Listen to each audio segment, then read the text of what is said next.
Corona काल में झोलछाप doctor ही आए काम। प्राइवेट डॉक्टर्स की बैठक आयोजित की गई। बैठक में प्राइवेट डॉक्टरों के हितों और उनके सामने आ रही समस्याओं के बारे में विस्तार से चर्चा हुई। बैठक में आए हुए सभी प्राइवेट डॉक्टर्स ने अपने अपने विचार रखे।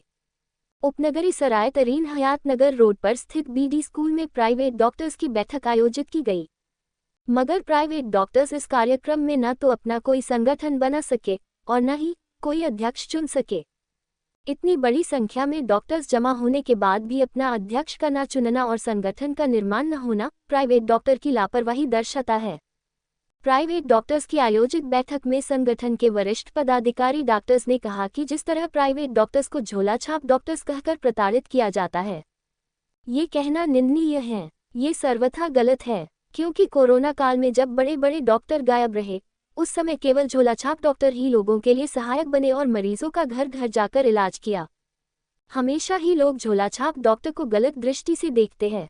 शासन प्रशासन के लोगों को ये पता होना चाहिए कि झोलाछाप डॉक्टर को कौन बनाता है। जनपद के बड़े बड़े हॉस्पिटल जहां पर कुछ वर्ष काम करने के बाद लोग अपनी रोजी रोटी चलाने के लिए डॉक्टर्स बनते हैं। सरकार भी प्रदेश के प्राइवेट डॉक्टर्स को डिप्लोमा करा दें, जिससे प्राइवेट डॉक्टर्स भी गर्व के साथ कार्य कर सकें और उनको कोई झोलाछाप डॉक्टर्स न कह सके। प्राइवेट डॉक्टर्स ने चिंता जताई कि स्थानीय प्रशासन तो झोलाछाप डॉक्टरों को लेकर परेशान रहता है और हर समय प्राइवेट डॉक्टर के पीछे हाथ धोकर पड़ा रहता है। क्या कभी प्रशासन ने बंगाल से आए डॉक्टरों की डिग्री की है कि बंगाली डॉक्टर यहां आकर सही कार्य करते हैं? इस पर भी प्रशासन को ध्यान देना चाहिए। बैठक में सभी प्राइवेट डॉक्टर्स से संगठित होकर ईमानदारी से कार्य करने की बात कही गई। आपको बताते चले कि झोलाछाप डॉक्टरों के द्वारा मरीजों का गलत इलाज करने पर उनकी जानें गंवाने की घटनाएं बहुत ज्यादा सामने आ रहे हैं। इसी उद्देश्य से कुछ महीनों पहले से झोलाछाप डॉक्टरों की बढ़ती संख्या को लेकर प्रशासन गंभीर हो गया है। झोलाछाप डॉक्टरों के खिलाफ व्यापक अभियान चलाया जा रहा है।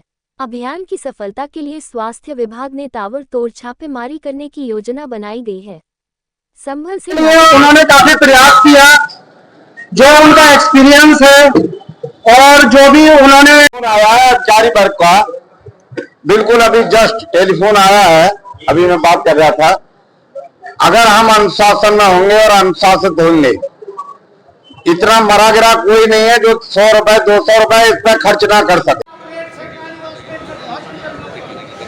लेकिन हमारे अंदर वो क्षमता नहीं कि जो सरकार के घुटने टिका सके। आपको अपने मोर्चे को से मजबूत करके मजबूत बनाइए, एक दूसरे के दुख दर्द में काम आइए। अब झोलाछाप कहाँ से बनती है ये सुनिए आप। ये कागज है ना, इसमें उन्होंने मुझे लिख के नहीं दिया, अभी पढ़ के सुनाऊंगा। झोलाछाप एक MBBS शहर में बैठा हुआ एक MBBS MS और BUMS झोलाछाप बनाते हैं। क्यों बनाते हैं? कि उनको राइट है भारत सरकार से कि वो अपना अस्पताल खोलें, तो ICCM Indian council society medical college जब वो पढ़ के आया है तो वहाँ से पहले अपना रजिस्ट्रेशन कराए और अपने यहाँ D फार्मा B फार्मा इनको रखे कंपाउंड्री के लिए। और उसकी वजह क्या है सुन लीजिए। जो हमारी मेडिसिन किसी चीज़ से बनती है, उसके कॉम्बिनेशन को वो साफ पढ़ ले मरीज को देते हुए। झोलाछाप बनाने की मशीनें हैं सरकार के पास, लेकिन आप उस मशीन को गड़बड़ाते नहीं।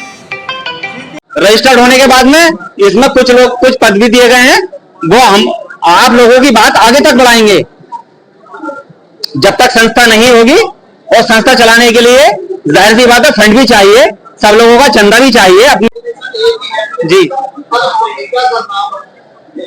भाई, हम सब लोगों का इकट्ठा होने का मतलब ये है कि हमें आपस में डिस्कस करके कोई ना कोई इसका सोल्यूशन निकालना चाहिए। हम सोल्यूशन निकालने के लिए ही आए हैं। भाई अगर हम सब लोग अगर अपने अपने क्लिनिक या हॉस्पिटलों को बंद कर दें तो उसका सोल्यूशन नहीं निकलेगा, उसका सोल्यूशन कोई फायदा नहीं होगा।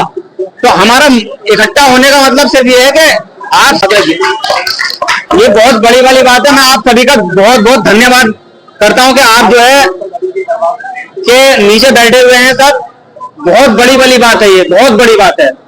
तो इसको ये छोटा मत समझो, ये नीचे बैठने वाली बात ये आपके हक में जाएगी। ऊपर वाला भी देख रहा है कि अपने हक के लिए हम सब लोग नीचे जमीन पर बैठे हुए हैं। हम सब लोग एक तरह से हाईलाइट में हैं, सभी लोग हाईलाइट में हैं कि भाई इस तरह से मीटिंग हुई है। तो हमें डरना नहीं है, घबराना नहीं है, बिल्कुल भी हमें बिल्कुल डरना नहीं है, क्योंकि हम चोरी नहीं कर रहे, कोई अनुशासनहीनता नहीं कर रहे। हम अपने हक के लिए लड़ाई कर रहे हैं, अपने हक की लड़ाई लड़ रहे हैं। प्रशासन तक अपनी बात पहुंचाना चाह रहे हैं कि भाई प्रशासन हमारी बात सुने, हमें भी सम्मान दे, सभी को सम्मान दे। आदमी है और जमीन से जुड़े हुए ही रहना चाहते हैं।